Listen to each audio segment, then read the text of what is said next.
Let's talk about this climate strike. Who cares? But, Rita, more to my point, right, where if you want to make sure that when the revolution comes, when Bain tells all of the people in Gotham City to go and shake a mansion until a rich person falls out, the way to guarantee that the mob doesn't knock on your door is to kiss the lefty ring. Whatever the lefty ring is, save the whales, cut all the trees, or in this case, it's all about climate change. So a bloke who says that the climate crisis is an existential one for our country, says that all of the people who work for him, some 3 and a bit thousand who work for a software company, done very well, great Australian business, but still, that they should be able to take the day off, which technically means they're not really striking, they're just getting an agreed holiday. But anyway, maybe he needs to Google, dare I say, the meaning of the word strike. But he's going to go. But, of course, when it comes to his own attitudes towards consumption, well, just like all those celebrities with the private jets, he bought a house that at one point in time was the most expensive house ever bought in Australia. It's next to a giant house owned by the other billionaire. This is on top of, about 145 $1 million worth of property, which is fine, he can do all this. But you don't get to turn around and lecture the people watching us at home right now, the older people watching us at home right now, who are scared witless in winter to turn on a heater or to turn on an air conditioner in summer, to tell those people that they need to pull their head in, to tell governments that they must change their ways, when, if he wanted to, he could live in a one-bedroom unit, but when given the choice, like all Australians who became billionaires because of a good idea, nah, I'll get a jet ski and put it in the pool.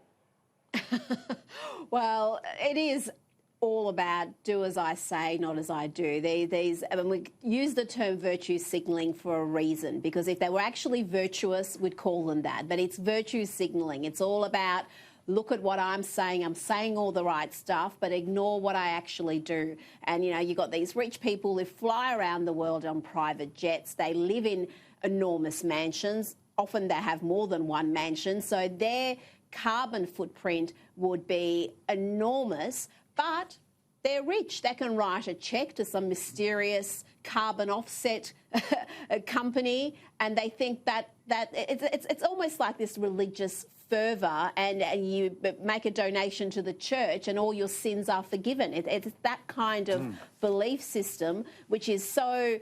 I just find it so intellectually vacuous and so morally empty as well, because despite all the virtue signalling, what you look at is their behaviour, and their behaviour does not match the rhetoric. And I'd like one of these people to come out and talk about the research that came out of Melbourne that showed that there were people dying, people in Victoria, most of them pensioners, older people, from not turning on their heating in winter. They were suffering hypothermia in their own homes.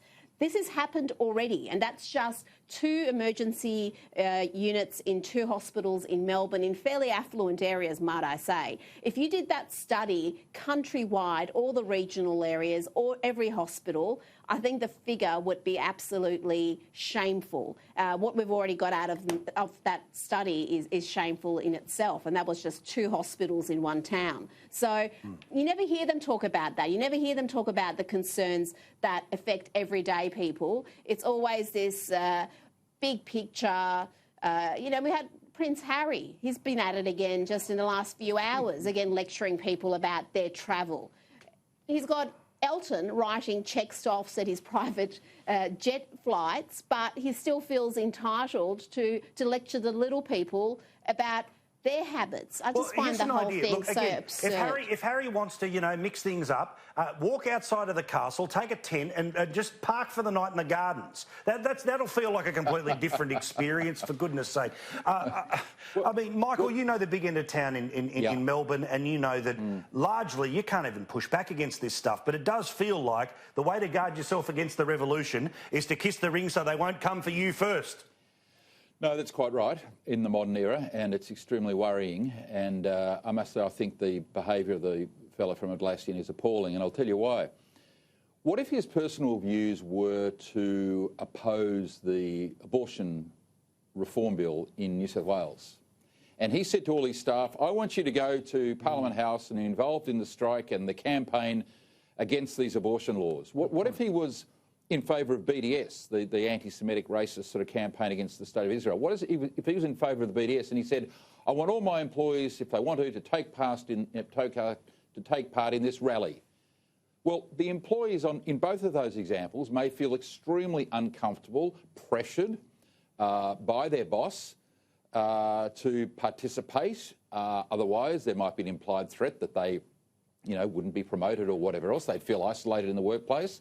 This is a very unhealthy development where a corporate leader, a major corporate leader, is basically dictating to his staff what their political actions should be. And this is a form of discrimination against these employees. Now, we don't know what their views are. Many will participate because they feel pressured to do otherwise. But take the examples I've given of abortion or the BDS campaign or, Bob Brown's caravan. Is it right for an employer to start dictating? No, it is certainly not. And I thought his behaviour and conduct was appalling. Well, and this is the thing, Corey, where it's a very good point. I mean, if you want to talk about a life and death issue, one is playing out in New South Wales about the decriminalisation of abortion. If you directed your staff to do that, you reckon the ABC would interview you as the boss and give you the rails run, or do you reckon they'd put you through the griller?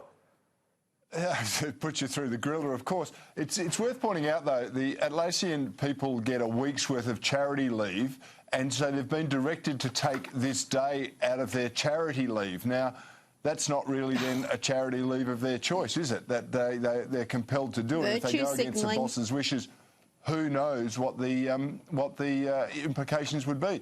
But let me make another point. I celebrate wealth. Good on this bloke for being rich, right? He's about the same wealth as Gina Rinehart in this country. Gina Rinehart makes a virtue of paying $500+ million in tax every year, the welfare bill of basically South Australia, I reckon. Correct. I don't know how much tax this bloke pays.